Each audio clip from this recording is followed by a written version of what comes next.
Bonjour à tous et bienvenue pour la matinale, l'émission quotidienne de CMC Markets qui débute à 10h. Je suis Nicolas Chéron, stratégiste pour vous servir et nous sommes aujourd'hui le lundi 7 novembre. Nous sommes à la veille des élections américaines et le titre du jour est Choc haussier.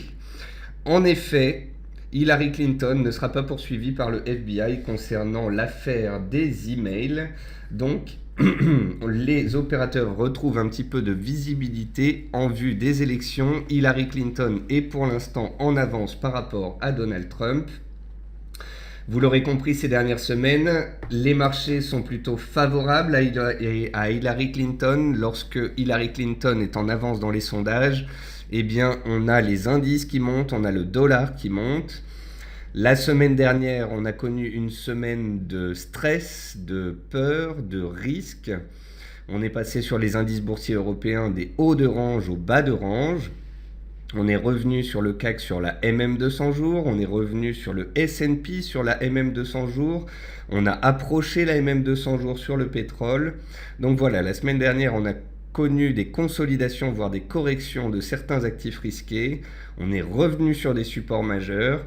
Je vous ai expliqué toute la semaine dernière qu'on n'avait cassé aucun niveau, qu'on n'avait donné aucun signal baissier fort, que pour l'instant c'était tout simplement un peu d'aversion au risque et que si au final Hillary Clinton passait, on repartirait à la hausse tout aussi sec, tout aussi rapidement.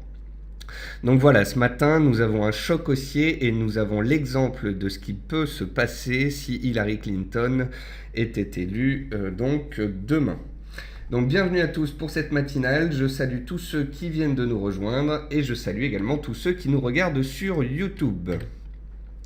Avant toute chose, un avertissement sur les risques concernant le caractère purement informatif de cette présentation et les CFD, je vous invite à en prendre note. Vous pouvez comme tous les jours utiliser les fonctions de chat et de questions-réponses en haut de votre écran pour pouvoir converser avec moi.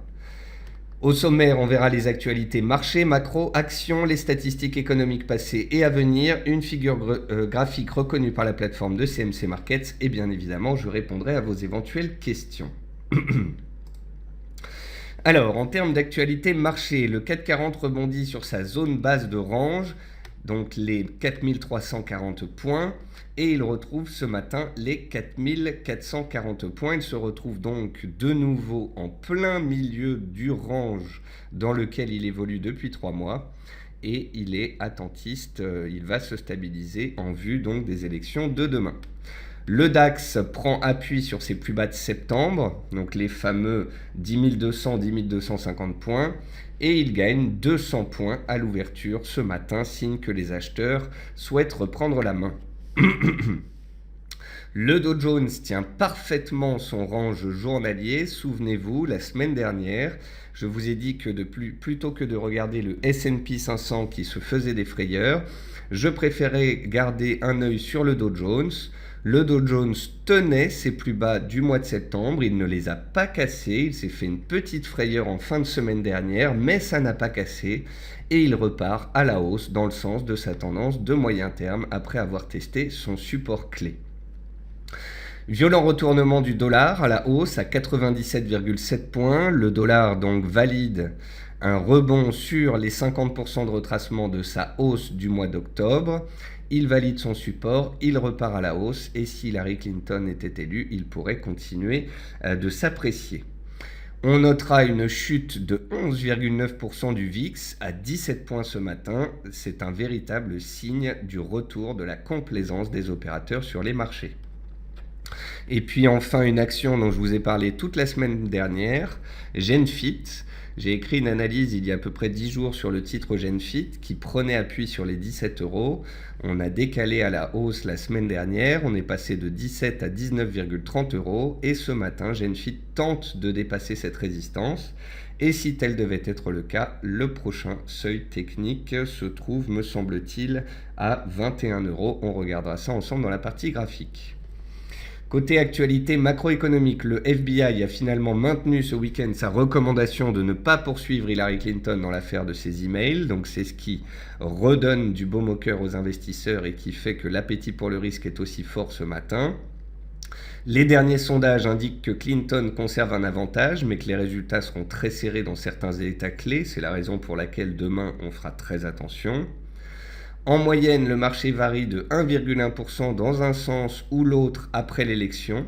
Donc, ne pas non plus s'attendre à plus 8 ou plus 10. Les résultats attendus pour le troisième trimestre sur le S&P 500 reviennent en territoire positif, plus 2,7% selon FactSet. Donc, on a eu de très bons résultats US.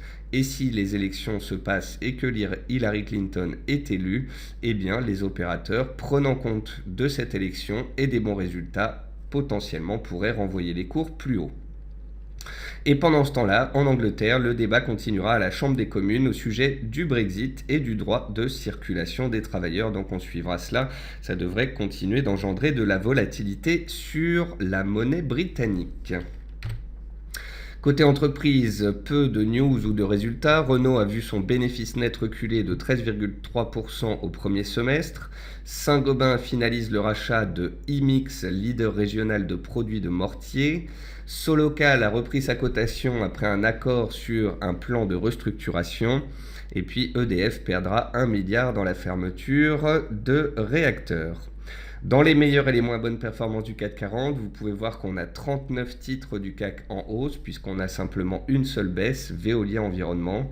Et vous pouvez voir que dans les hausses, on retrouve l'automobile et les bancaires, ce qui est bel et bien le signe du retour de l'appétit pour le risque. Côté statistiques passées, on a eu les chiffres mensuels de l'emploi aux États-Unis qui sont ressortis en ligne avec les attentes, avec 161 000 créations d'emplois alors qu'on en attendait 174 000. C'est un chiffre qui est inférieur, mais on a eu une hausse de 0,4% des salaires, supérieure au consensus qui attendait 0,3%.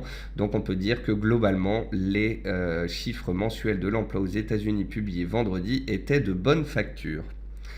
Ce jour, à 10h30, l'indice Sentix en zone euro. À 11h, les ventes au détail en zone euro. Et puis, vous noterez que dans la nuit, on aura des statistiques, notamment en Asie, avec la balance commerciale chinoise. Et demain matin, à 8h du matin, on aura la production industrielle en Allemagne. Et puis pour finir cette présentation, donc voici une figure graphique qui a été détectée par la plateforme de CMC Markets. C'est un biseau descendant en données journalières sur l'euro GBP. Je vous l'ai déjà montré la semaine dernière, mais je vous le remontre car l'euro GBP donc a bien testé la borne basse de son biseau ces dernières séances.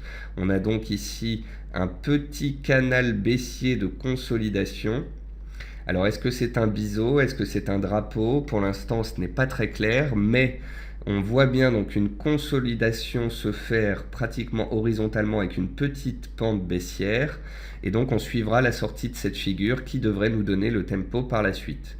Si la livre est très recherchée, qu'il y a de nouveau un momentum haussier sur la livre, comme on a pu le voir jeudi dernier, on pourrait voir l'euro GBP cassé par le bas cette figure et donc consolidé. Si au contraire l'euro reste très solide par rapport à la livre notamment, on pourrait continuer d'évoluer dans cette figure, voire à terme d'en sortir par le haut. Donc on suivra ce biseau descendant qui est très clair. On va passer sur la plateforme de CMC Markets et comme d'habitude je vais commencer avec les indices boursiers. Sur le CAC 40, donc mon analyse de la situation est extrêmement factuelle. Je l'espère tout du moins. On est depuis 3 mois dans un range. On est passé de la borne haute à la borne basse. A priori, pour l'instant, donc Hillary Clinton est en avance dans les sondages. Le pire n'est pas certain. On est revenu sur des supports majeurs. Les acheteurs prennent la main. On a un gap haussier impressionnant ce matin. Malgré une petite consolidation à l'ouverture, les acheteurs semblent vouloir encore prendre la main et nous voilà au-dessus du cours d'ouverture. Donc, tous ceux qui ont vendu sous les 4400 points vendredi et qui sont restés en position pour le week-end se sont fait potentiellement piéger. C'est un marché dans lequel il faut être factuel. On était passé de la borne haute à la borne basse d'un range. Il convenait donc de prendre des bénéfices, voire même pour ceux qui étaient intéressés par l'aspect spéculatif des élections, de mettre à profit la borne basse de ce range en étant tout simplement acheteur. Après, chacun fait bien évidemment comme ils le souhaitent. Certains d'entre vous ne font rien avant les élections, ils attendent que ça passe et ça, je peux tout à fait le concevoir. En tous les cas, pour ma part, je vous ai répété toute la semaine dernière qu'on était, d'après moi, en train de revenir sur des supports majeurs qui, s'ils ne cassaient pas, pourraient permettre un rebond. Eh bien, vous voyez, on n'a pas attendu longtemps. On est revenu vendredi sur les supports et lundi, on explose à la hausse. Et si mardi, Hillary Clinton est élue, mercredi, on pourrait rapidement revenir vers le haut de range. Si au contraire Trump est élu, on pourrait revenir vers le bas du range, voire le menacer. Le DAX, c'est la même chose. On est dans un range depuis 3 mois, on est revenu la semaine dernière de la borne haute du range à la borne basse du range, on réagit positivement sur la borne basse du range, on rebondit, si Hillary Clinton est élue, on retourne vers le haut du range, si Trump passe, on casse le bas du range. Voilà. En tous les cas, pour l'instant, les marchés nous montrent qu'ils se sont fait des petites frayeurs, mais que si Hillary Clinton passe comme le marché l'anticipe, à court terme, la hausse pourrait prendre le pas. Le S&P 500, lui, était dans une consolidation. Il a cassé un support horizontal par le bas la semaine dernière. C'était mardi dernier. On est venu se poser jeudi et vendredi dernier sur la MM200 jours. Et on est reparti à la hausse. Si Hillary Clinton est élue et qu'on casse les 2120, on reprend une résistance et on repart vers les plus hauts annuels et historiques.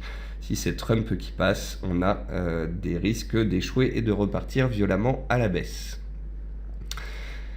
Et le Dow Jones qui nous indiquait qu'il ne fallait pas anticiper de baisse avant de la constater, eh bien le voici. Le Dow Jones la semaine dernière, il a décalé à la baisse, il est venu se poser sur le bas de son range, il est venu tester les plus bas du mois de septembre, on a clôturé dessus et ce matin, les acheteurs sont là et prennent la main.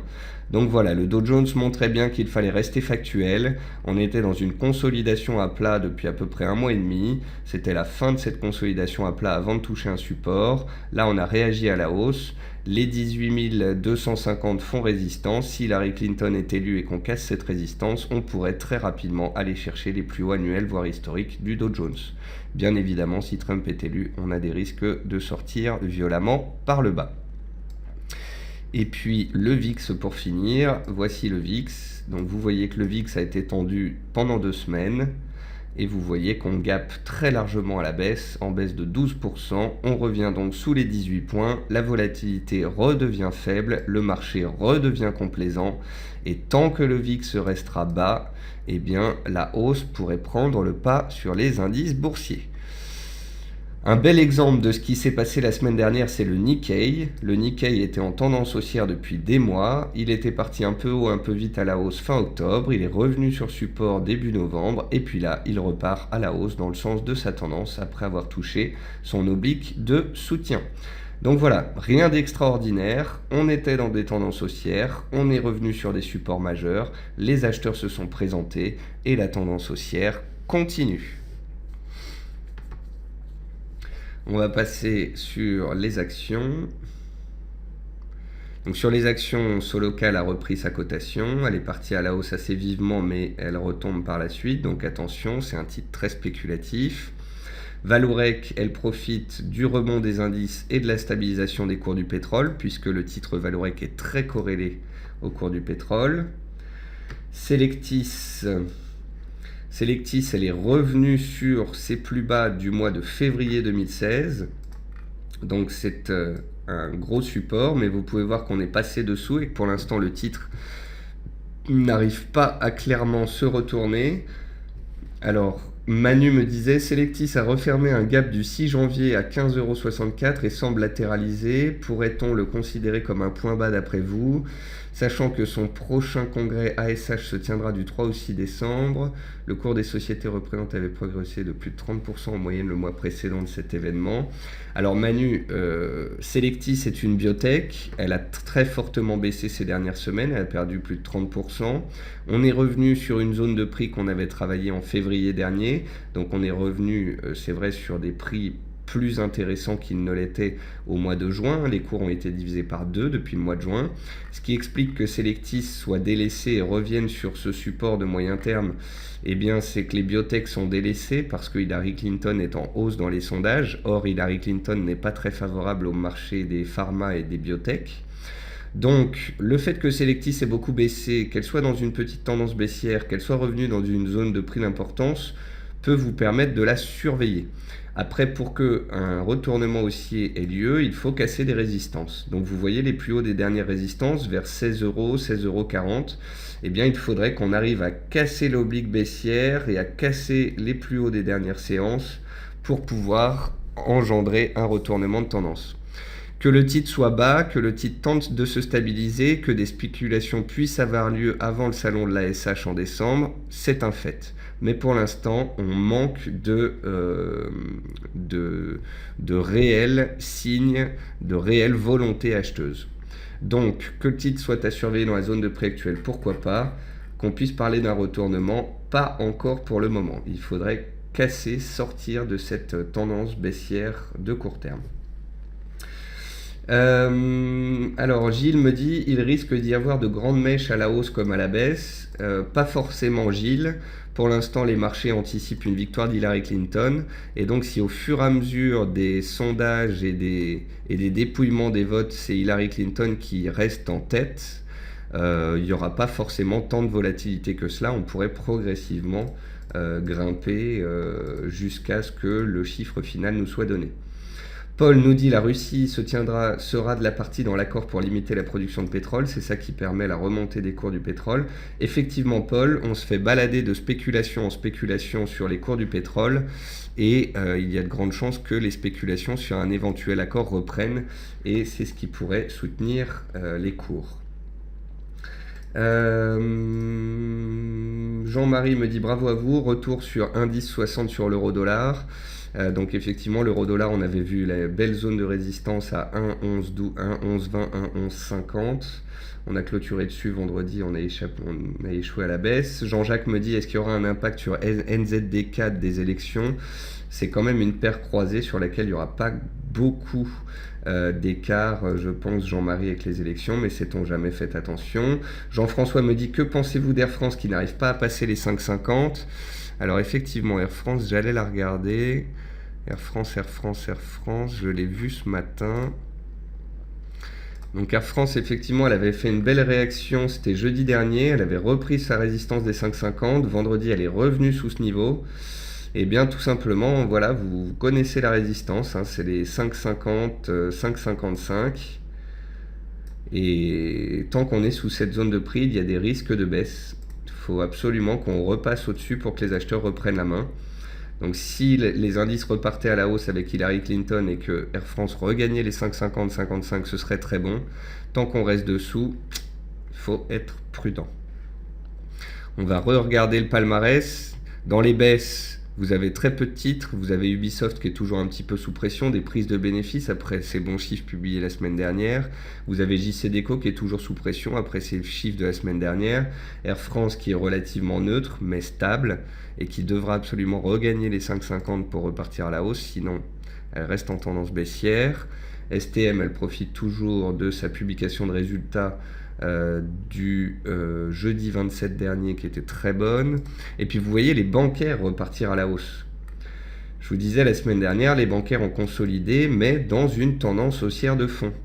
Et la plus belle, c'est Natixis. Regardez ce graphique de Natixis. Je vous ai montré ce même graphique vendredi et je vous ai dit qu'est-ce que vous voyez. Est-ce que vous voyez un signal baissier fort ou est-ce que vous voyez un chandelier qui revient vers un support? Donc la réponse était bien évidemment, on voit un chandelier qui revient vers les supports. Natixis est dans une tendance haussière depuis ici début juillet. On a une belle oblique qui passe par tous les plus bas. Vous voyez que le titre s'était un peu enflammé à la fin du mois d'octobre. On est revenu début novembre sur les supports et on s'est stabilisé. Donc la baisse de la semaine dernière n'avait rien d'extraordinaire. C'était une consolidation à l'intérieur d'une tendance haussière de fond. Et puis Genfit, dont je vous parlais tout à l'heure, la voici. Donc Genfit, elle a bien rebondi sur son support des 17 €. Elle est remontée très rapidement vers les 19,30 €. Elle a clôturé sous les 19 € vendredi. Ce matin, gap haussier, on tente de dépasser la résistance, mais ça ne fonctionne pas pour le moment. Donc on verra à la clôture, on verra dans les séances à venir. Si Genfit revient violemment sous les 19 €, c'est qu'on a un échec sous résistance. Si on arrive à se stabiliser dans cette zone de prix, puis à finalement casser les 19,30 € en cours de clôture, le prochain objectif théorique est situé ici à 21 €. C'est le chandelier du jeudi 6 octobre où on avait ouvert un gap baissier. Donc ça, c'est un objectif haussier théorique. On va passer aux matières premières. Sur les matières premières, le sucre est toujours en latéralisation sous sa résistance clé des 21 cents 50. Tant qu'on est sous ce seuil, les vendeurs peuvent reprendre la main à tout moment puisqu'on a donné des signaux baissiers il y a une semaine. Par contre, attention, si on repasse au-dessus, eh bien, c'est qu'on redevient neutre et il faut faire attention dans ces cas-là. Ça, c'est le graphique du pétrole. Donc le pétrole, je vous ai expliqué que pour moi, c'était un grand range, comme le 440. Et plus on revenait vers la borne basse, plus on avait des chances de réaction. Je vous ai dit que je surveillais la zone des 42,50, 43 $ et de la MM200. On a fait 43,50 vendredi dernier. Et vous voyez qu'on se stabilise et on rebondit aujourd'hui, car de nouveau, il y a des discussions en vue d'un accord de l'OPEP. Imaginons que Hillary Clinton soit élue, que le dollar reparte à la hausse et que les indices boursiers repartent à la hausse, et qu'en parallèle de cela, on ait des spéculations accrues sur un éventuel accord de gel de production, qu'il sera ce qu'il sera, c'est-à-dire un hypothétique gel de la production. Mais si de nouveau on avait des spéculations haussières qui faisaient remonter le pétrole vers 48, eh bien de nouveau le secteur énergétique serait tiré à la hausse et permettrait aux indices d'aller encore plus vite, encore plus haut. Donc voilà, posons-nous la question de qu'est-ce que vont faire les indices si effectivement on est venu chercher les MM200 sur le CAC, le S&P et qu'on l'a approché sur le pétrole et que le pétrole repartait à la hausse et que l'appétit pour le risque se stabilisait. Eh bien, on pourrait connaître de vives appréciations.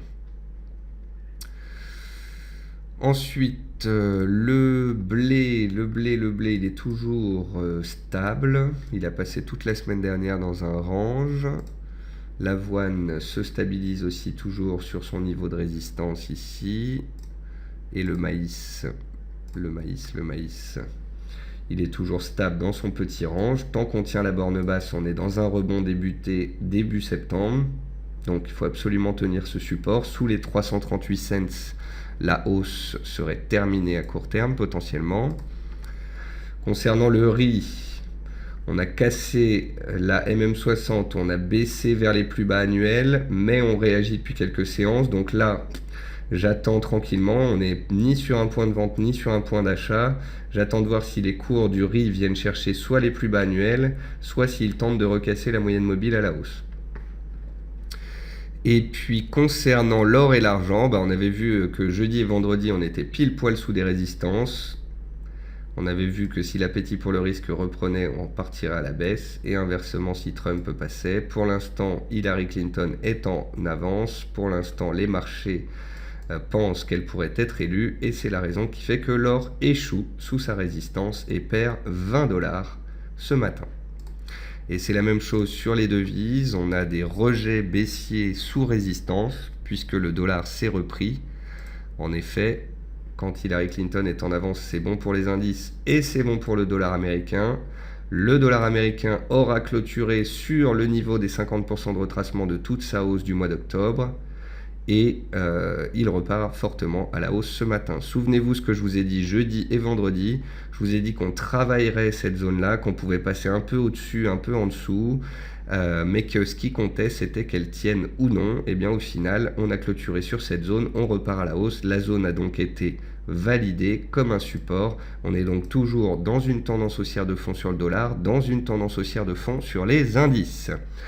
Donc, puisque le dollar se reprend un petit peu, eh bien on a l'AUD qui reste bloqué sous résistance. Par contre, vous pouvez noter que l'AUD ne baisse que très peu, malgré la forte hausse du dollar. Ça veut dire que si le dollar devait de nouveau être sous pression à un moment donné, l'AUD pourrait tenter peut-être de s'échapper par le haut de son triangle. Concernant l'euro-dollar, souvenez-vous donc ce qu'on a vu ensemble la semaine dernière, zone de résistance 1,1120, 1,1150, on a fait au plus haut 1,1140, On a clôturé au plus haut de la semaine et on a gapé violemment à la baisse ce matin. Les cours ont gapé sur support à indice 60, ils sont remontés vers résistance, puis les vendeurs ont pris la main. Et là, on est en train de mettre en danger le support des indices 50, indice 60. Et si le dollar continue de monter, si Hillary Clinton devait être élue, eh bien l'euro-dollar pourrait revenir très rapidement vers les 1,0950. Concernant la livre, eh bien la livre repart à la baisse puisque le dollar est très recherché.